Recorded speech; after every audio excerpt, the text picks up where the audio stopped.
Biafra, Afro, BFR, Raffle Jingo, my people, follow who no road. His Excellency Simon Ekpanjoku, na him they carry us enter Biafra. He dey play the show. No be lie, the good guy, Prime Minister of Biafra Republic Government, in exile, went there for Obodo Yibo, Finland. With him government, na him they do the wonder. Say make you join, follow up, he go sweet you for body. Freedom today, better for you. And your picking them, I dey tell you. You can still bring ogbonge raffle draw with big money when you go win. I dey tell you, no be lie. Starting from on the 29th of November, go reach December 3rd. Now this thing dey happen 2024. And make I shock you, the money, it makes sense well. $20 and total winning prize $10,000. A first prize $5,000, third prize $2,000. BFR, no sit down, no sit, because sit down look na dog name. They want from here gather money to build Biafra where you they cry for sins. You go also win too. A referendum is a right to you. Brgie USA is welcoming our Obataobi, His Excellency Prime Minister Mazi Simon Ikpa, to United States USA for a town hall meeting, and Brgie, Texas will be presenting the kola nut, Iwa Oji. Therefore we are inviting wonderful people of Biafra, friends of Biafrans, well-wishers and all lovers of freedom to this great event.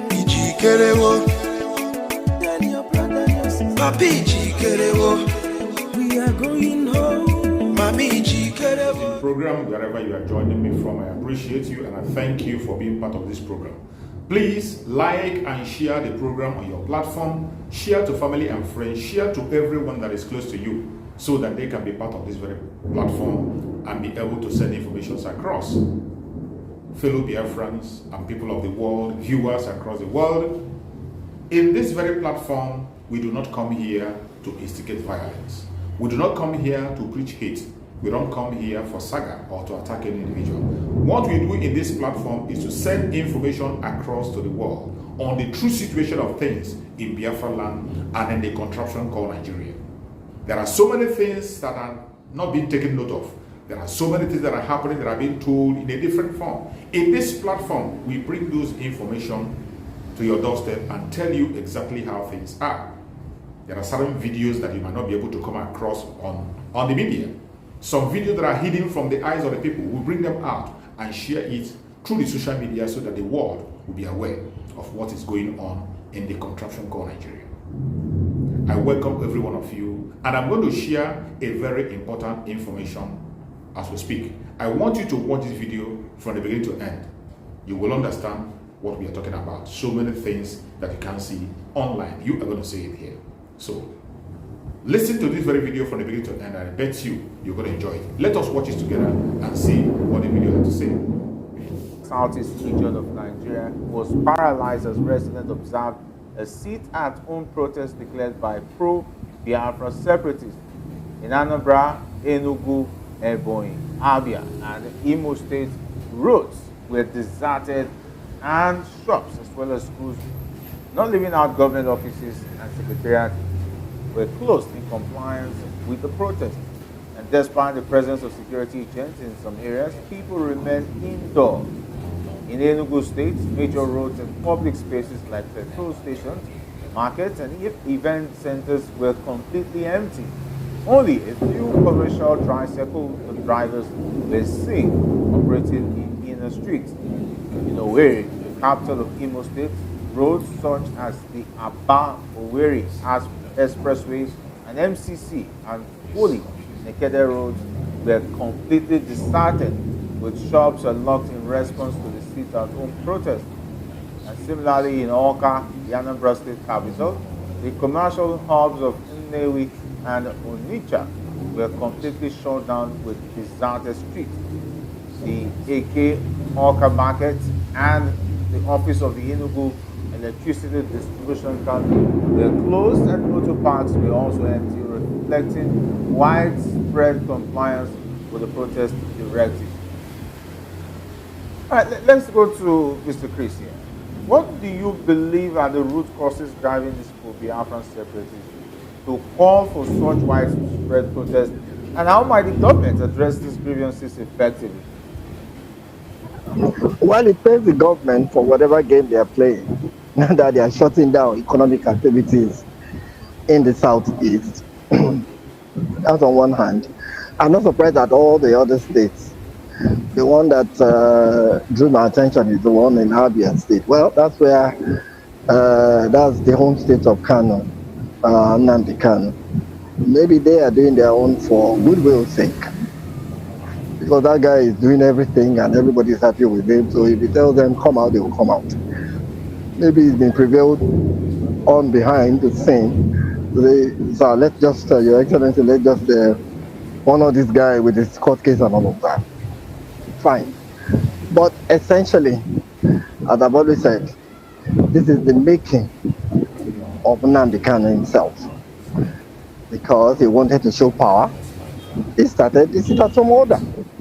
And then one monk somewhere in Finland called Simon Epa, being paid by politicians down here, funded by politicians down here, who have ties to the Western power, including Finland, who are hosting him, that I don't know what to call him there.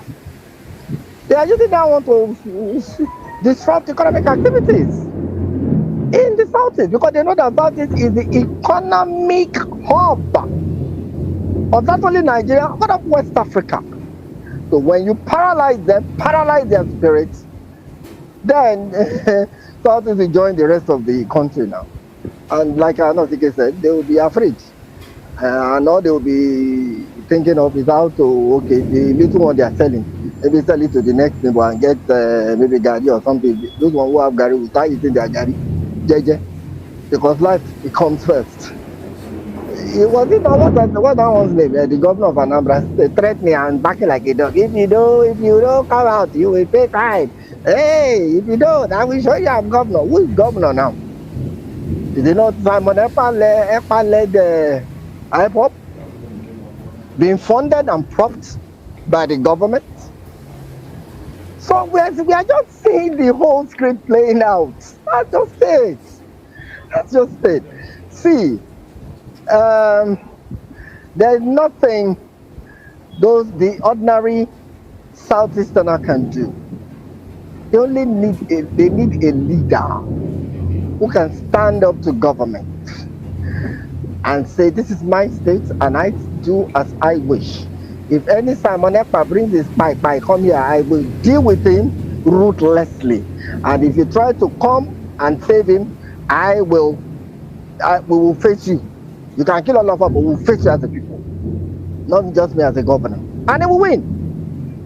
Until that time comes. And the only person who could have done that, even at this time, is Peter Obi. He's gone. There's no Peter Obi spirit left there. Maybe except the evolving one in Oti, in Abia. Look at Imo. Imo gladly will comply now with pride. After all, Udodima hopeless there. The rest of them follow. Sorry, Hope. I didn't mean hopeless. Hope. All right. That's his name now. All right. So that's what I'm saying. So, okay, go ahead. Let me go to Mr. Anosike. Taking a look at the way the residents comply. Does this show that the governance of this state have been lost by the governors in the Southeast to this, talking about Biafran protesters? Well, for me, what happened in the Southeast is very shameful. It is very, very shameful. So it's a failure of leadership in the Southeast. Imagine non-state actors. People are now obeying non-state actors than the governor. Can you just imagine such a thing? Does that show? Is the tail wagging the dog now? Does that show public sympathy or the fear? I say it's a failure of leadership On the part of the people. Is this sympathy sympathy towards the cause or the fear This is of being caught in the drama. These non-state actors now giving orders. That a governor will give order, come out. A non-state actor will give order, don't come out. And they will obey non-state actors. Means people have lost confidence in the government. Which means they don't trust their governor. They don't trust their representatives. They don't trust their elected people. Because the reason could be because they are not getting what they expect from them. It could be a show of it could be the word there is that Southeasterners passed a vote of no confidence on their government. I did the story.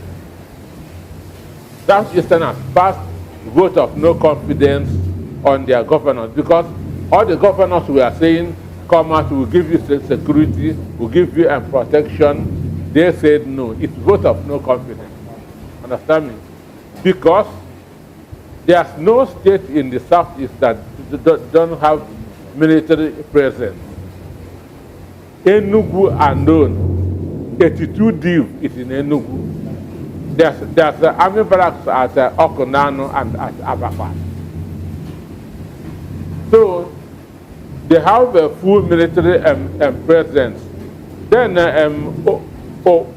Imo has a strong that's either 34 that's artillery brigade in Imo. So all the states in the southeast, Abia has that Hofia, that's understand me, everywhere. So they have enough security that will protect them, but they don't have confidence in their government. The body language from the president and of course the federal government, does it show that they are concerned or they are treating this with kid gloves and look at it that it's not an important matter that they should pay attention to, most especially what is happening in the Southeast? Does this also show that there's a form of marginalization which the Biafrans are crying against, looking at the way the government has been handling the issue of sit at home every Monday? Sit at home is another form of protest. Sit at home is another form of protest. It's a non-violent way of protest. Mind you, sit at home happened for the first time in 2005 when Olusegun Obasanjo was the president, and it was organized by Prof. Owadrike, and he did it in the month of August. There was general compliance. Obasanjo said that Southeasterners had gone for their August meeting. Understand me? So that was why they did not open their market and so on and so forth. So for me, this is a vote of no confidence on their elected people. And it is a shame. It is a very big shame. All right, let me take a look at, let's take a look at this, Brgie. What does this say about the future of the struggle?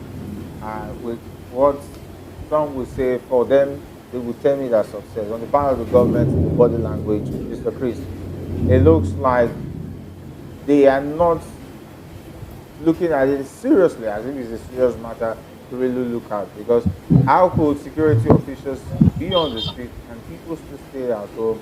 And it looks like there's compliance. And those who have been calling for this at home will feel that they are gaining massive support and public sympathy the way they are looking. Well, this thing is two ways. Sit-at-home protest will be organic, in which case the people voluntarily and without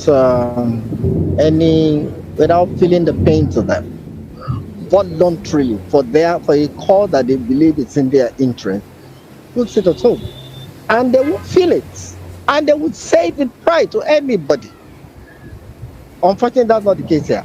The case is people want to trade. Because by trading, it's daily money they make that is survived by. So you're taking Monday out of their week. That's dangerous. Because Monday is a very, very, very heavy traffic turnover day for them. So you're taking that day off. So they are not happy. We should be happy. They are not happy.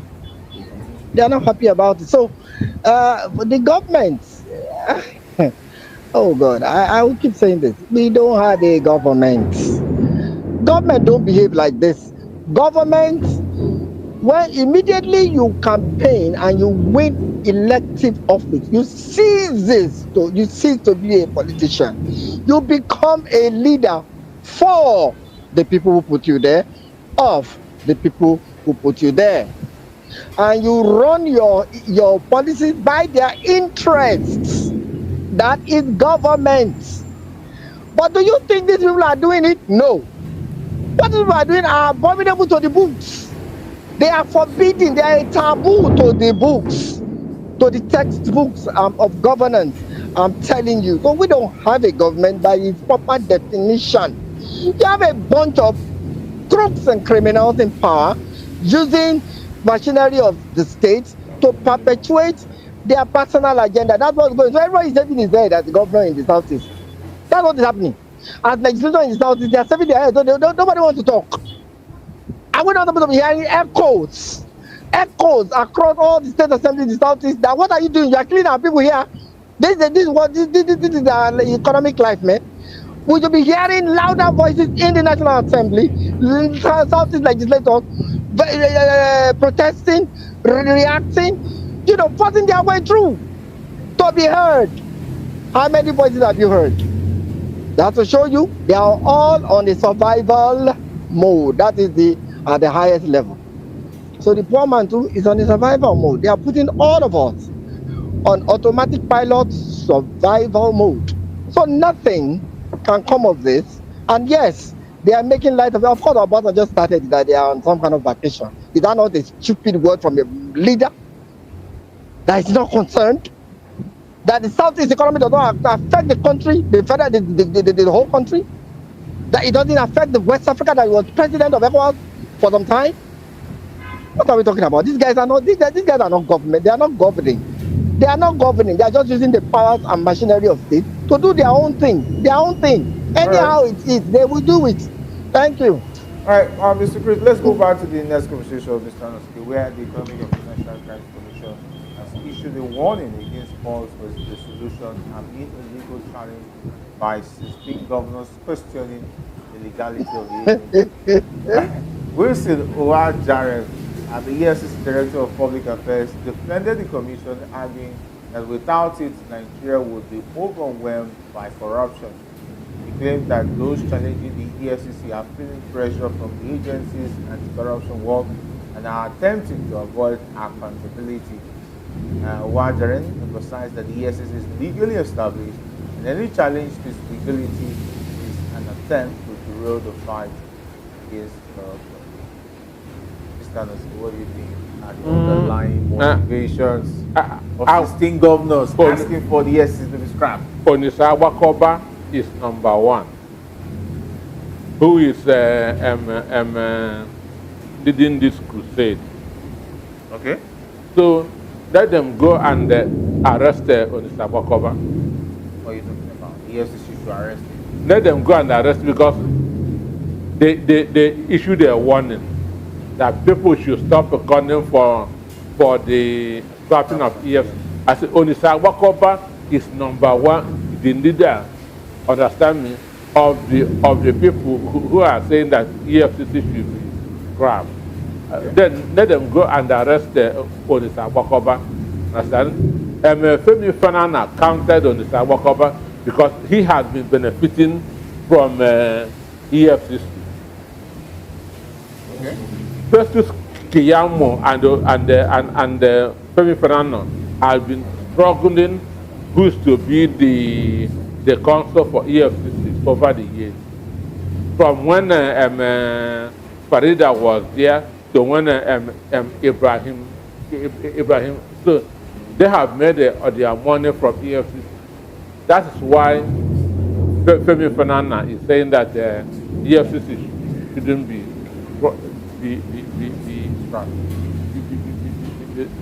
scrapped.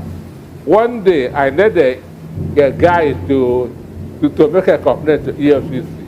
His 1 million was missing. When we go that Ikoyi, EFCC asked us that 1 million what it will be their own. They're asking for their court. Their own court.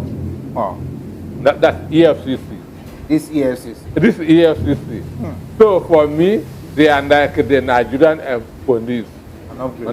Understand me? Maybe the ones not on black uniform. Understand me? So there's no difference between the Nigerian police and EFCC. Understand? And the way that they have been handling their affairs, even with what they did with the former governor of Kogi State, Yahaya Bello, it's enough to scrap them. Is it not to ask for reform? Can there be a reform instead of scrapping? They know how to go to universities in the night to arrest people. They know how to go to this clubs to arrest people. But why the billionaires are going free? Understand me? The former minister of humanitarian affairs. What is she? The former aviation minister, Zoological, where is he? So EFCC is as corrupt as every other institution in Nigeria. That means you are genuinely on the part of the existing governors. Are these existing governors actually concerned about accountability, or is it just an attempt to shield themselves from scrutiny? I said, EFCC is not a good umpire. A thief cannot supervise. A thief cannot arrest it. That goes back to that your word. So you are talking about yes. EFCC as part of understand me? Those they are as corrupt as because I have felt it. I have experienced it. For them asking for a court for the money you've not understand recovered. Me? That 1 million. What thing will be their own? I said what? All right. Did you know what they tell me? I should go to a police station. Now them they handle the 1 million naira. Because wow. Their own no go amount to anything. Mr. Chris, we've had documentation of complaints about the EFCC, and taking a look at this, how might the solution of the EFCC affect Nigerians' ongoing battle against corruption? Would it create a vacuum that would allow corrupt practices to flourish unchecked? Well, first of all, let me tell you that EFCC is like a car, a company car that is meant to be carrying the staff to their destination from office to house, but rather is carrying passengers because passengers will give him money, any amount he wants. So he will ditch the relevant passenger, the real passenger who was that car. That's what the EFCC is. Oh, of course. The EFCC by this time is even right from Obasanjo that everybody thought everybody was doing some magic, which he wasn't. The EFCC has been crumbling. People have been compromising it. If I can, my memory serves me well. I heard. Well, I couldn't confirm it. That there was one governor that after catching him, they brought him to before the president, and the man told him, "Why more did you steal? People have told him more than you now. I'm the president. I pardon them. You want to unseat me? All those things." Well, let me say allegedly, but that is the story of EFCC. EFCC is the dog that has an owner, and the owner is the president. And number two, let me give you what I call my conspiracy theory as usual. The more EFCC continue to stay as an institution against corruption, Tinubu's moral, so-called, adorned, or whatever, tattered morality, is questioned, will always be in the face of the world. And I'm sure people are advising him, guy, that anti-corruption thing, find a way to dilute it or delete it. And so for 16 governors to rise up, do you think they just woke up? 16, sir. It's a plan. It's an orchestrated plan to get rid of EFCC. Period. And we have to know that these are all the stories, these are the real story. That is the real truth. And then normally when this corrupt, we are not talking corruption in Nigeria today. Let me excuse your language. It is criminality we are dealing with. It can't be all corruption. We are now on criminality pro max. EFCC, if you like, put EFCC on EFCC pro max plus. Ooh, nothing will happen. You will continue to do it. EFCC, compromise commission. Corrupt commission. Compromise, corruption, and commission, whatever that can be. But what I'm saying is this, on a more serious note. I don't think EFCC can, let's face the facts. EFCC cannot thrive under this government. No. EFCC is an institution, just like we have police. If the police don't compromise, should we now delete the police from our policies, from our institutions? Is the army not compromised today? Should we delete them? No, those institutions are there. They will stay there until the right person comes, and then they will do their job. What are you telling me? What is the EFCC doing and Tinubu is there? What is the EFCC doing? Now, let me even bring back that petroleum thing here. What is the EFCC doing? There's petroleum equalization fund. And I'm hearing some states cannot get fuel. When there's a fund for ensuring equal distribution of petrol across Nigeria, it is there. What is the EFCC doing? So, look, this is not a joke. I just don't like sometimes the expression they use, people like state capture. You are glorifying these people. You are making them look like winners, champions. These are criminals who have hijacked Nigeria. All right. Hijacked is even good a word. They have bullied us. Oh God, I'm looking for the worst word for these people. In fact, we are in trouble in Nigeria. We are in a disastrous, dangerous trouble for Nigeria for now and for the future. That's what Nigerians should know. Period. Thank you. I would like to wrap up with this one, where the transmission company of Nigeria says that the country supplies 24 hours electricity to neighboring nations such as Togo, Benin Republic, and Niger Republic. Talking about the TCN's Chief Executive Officer, Sule Abdulaziz, confirmed this. And of course, he said that Nigeria's power sector, and we also know that the Nigerian power sector has experienced a series of blackouts, with the national grid collapsing thrice in 7 days. But Abdulaziz says that some Nigerians are enjoying constant power supply, especially those in band A. According to him, electricity distribution companies, better known as DISCOs, prioritize those in band A and expect to supply them between 18 hours and 22 hours, I beg your pardon, of electricity. And the incessant grid collapse has raised concerns among Nigerians who have questioned the handling of the country's power sector. However, the TCN chief blamed aged infrastructure for the frequent grid collapse, but said a backup system is in the works. And of course, electricity tariffs have increased in recent months in Nigeria. In April, the Nigerian Electricity Regulatory Commission hiked the cost of electricity for customers on the band A, those who enjoy at least 20 hours of power supply. Anytime Sanosiki comes here, I always ask him, are you in band A? Are you enjoying 20 hours of power supply? For me, they say we are in band A, but I can confirm to you, I'm not enjoying 20 hours of power supply. I don't know about it. Are you enjoying 20? Nowhere in the country that are people enjoy 20 hours. This hotel is in band A. And still yet. And the owner spend more than 30 million on diesel every month. Still yet. Still in band A, spending 30 million on diesel every month. Okay, how do you reconcile TCN's claims of supplying 24 hours electricity to neighboring countries when in Nigeria we cannot even celebrate successful 12 hours? Well, assuming it is true, it is charity begins at our way. Not at home. No more at home. Even our government begins at our way. So there's corruption in every sector. Let's look at it. That means what the TCN director has just admitted to us, that there's corruption in the power sector that needs to be looked at. Because how do you supply 24 hours power supply to other countries who are neighboring, and you fail to do that at all? No, those people are more human beings than us. Or are they in band AA? Those people, they value them more than they value their own people. That's why I say charity begins at our way. And that's what the Nigerian government is doing.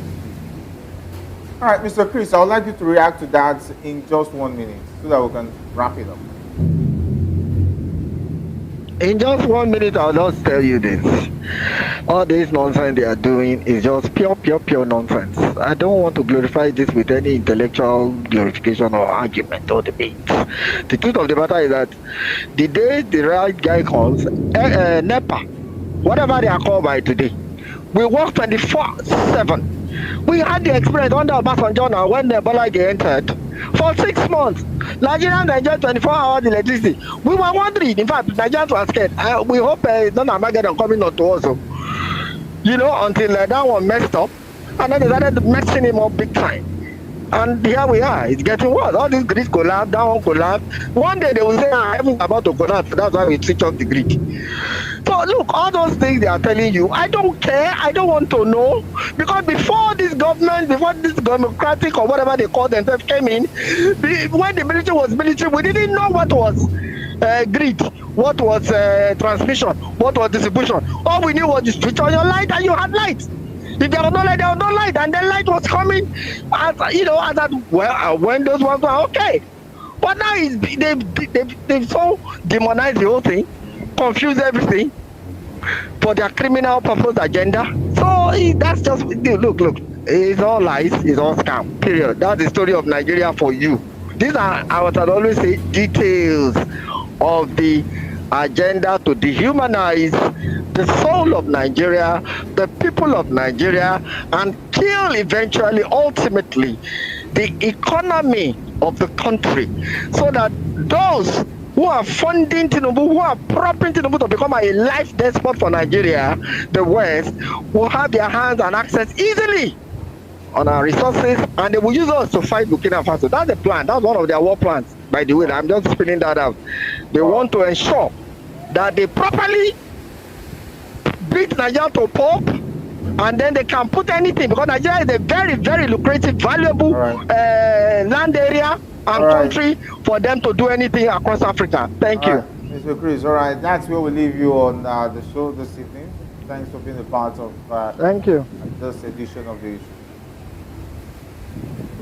Right. Thank you. A referendum is a right, yo. Brgie USA is welcoming our Obataobi, His Excellency Prime Minister Mazi Simon Ekpa, to United States USA for a town hall meeting, and Brgie, Texas will be presenting the Kola Nut, Iwa Oji. Therefore we are inviting wonderful people of Biafra, friends of Biafrans, well-wishers and all lovers of freedom to this great event.